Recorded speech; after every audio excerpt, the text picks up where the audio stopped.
Okay, in number 12 it says lines 25 to 28 in passage 2 serve primarily to. So basically, what's the function of those lines? Let's see what it's saying. It's saying such factually uncluttered hyperbole does not merely invite a certain awe, but also quite plausibly violates their number one axiom. Journalism's first obligation is to the truth.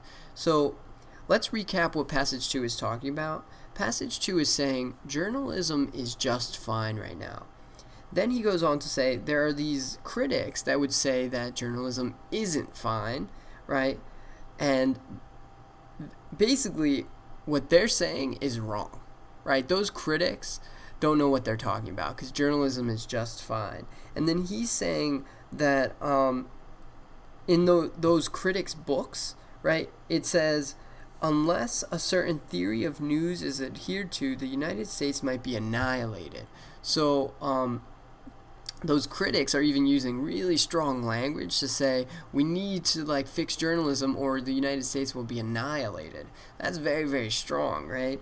And then the last sentence says such factually uncluttered hyperbole. Hyperbole is like overstating something, exaggerating to the point where it's just ridiculous. Does not merely invite a certain awe, but also quite plausibly violates their number one axiom. So basically he's saying they're going against the same thing that they're writing about.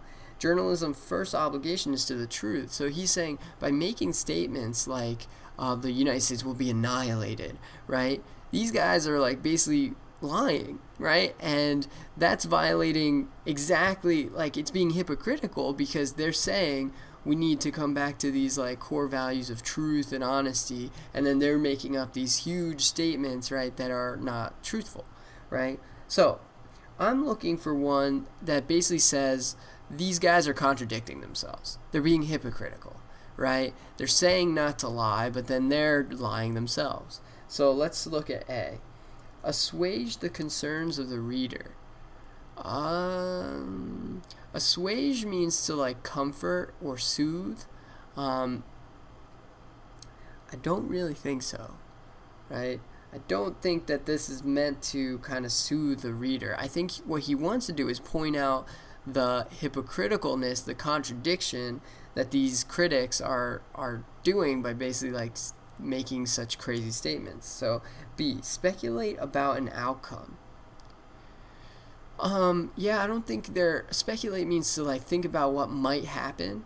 And I don't think he's really forecasting what might happen here. So I don't like B so much. C, exaggerate the depth of a problem. Again, I think his main point in this sentence is to show that these guys are being hypocritical. And I don't think he's trying to exaggerate the depth of the problem. D, define a technical term. Definitely not, right? Because he's not defining anything here. And definitely not a technical term. E, highlight an irony.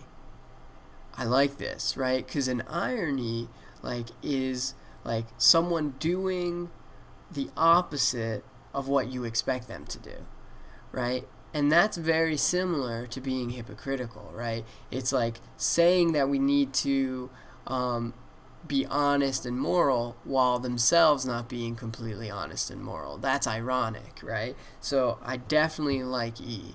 I think E is your best answer here.